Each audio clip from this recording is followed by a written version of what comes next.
When we got the news of this latest lockdown and the curfew, Stephanie, it was a tough pill to swallow. So I can't imagine what it was like for our seniors and our elders who are so vulnerable already. Can you tell us more about the impact that this, this continuous circle is having on them? Well, I think if you think about the impact it's having on you and I and everyone, you just double, triple, quadruple that in the way it's impacting seniors. And I think to me, what's so frightening about all of this and the impact is that we can't even really get to our seniors to talk to them, to really understand how it is as that they're feeling. And when I say we, I mean the caregivers. I don't obviously mean the staff that are at residences, but the caregivers themselves of family members are having difficulty accessing their loved ones. And so we don't really know what the impact is yet. And not to, you just said it, and I was going to say, not to mention how family members must feel, because they feel like they're useless in this situation. They can't get to them either because of an outbreak at their home, or maybe now they have school-aged children and they need to stay away because of that. Yeah, and it's not even that, Laura. It's that the caregivers themselves may have their own medical and health issues. So even if the government is allowing one or two family members to be able to visit a loved one that's in a residence, they may have their own health concerns that make them nervous themselves to get trained to use that PPE to go into the residence. And then the guilt that the caregiver feels, it's very hard for them. And, we're expecting our caregivers to call more often and do things to help seniors, yet as caregivers, we're all emotionally drained, we're all stressed out, we're all overwhelmed, and it's hard to be motivated to help someone else when we're feeling really, depressed and down and anxious.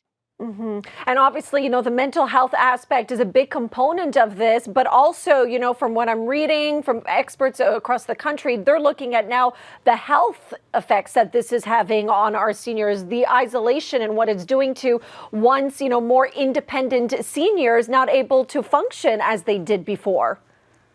Absolutely. I mean, we know that there's a connection between mental health and physical health. We know that. And this pandemic is really highlighting that for seniors and for everybody, really. And a lot of caregivers with whom I work are saying to me that their parents are now just giving up. Their aunts, their uncles, they're tired. My own mother-in-law is saying, I'm tired of this. I just don't want to do this anymore. And she's in her own apartment. She's not in a residence. But, people are fed up. All of us are fed up with it. Certainly we understand why we have a confinement. It makes sense. But at the same time, the impact that we're going to see on our mental health for us and for our seniors, I think it's going to be years that we're going to see this impact.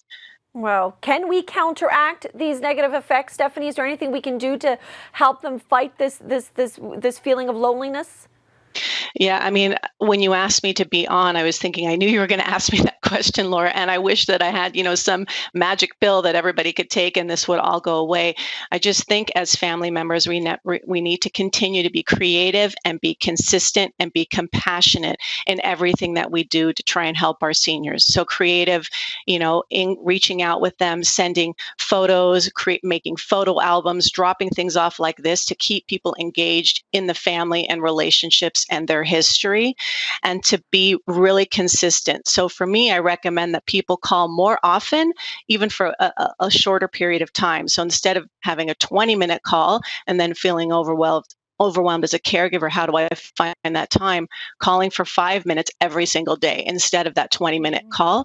And then every time we interact, just be compassionate and understand that it's very hard for people and validate the frustration and the loneliness people are feeling, as well as within ourselves.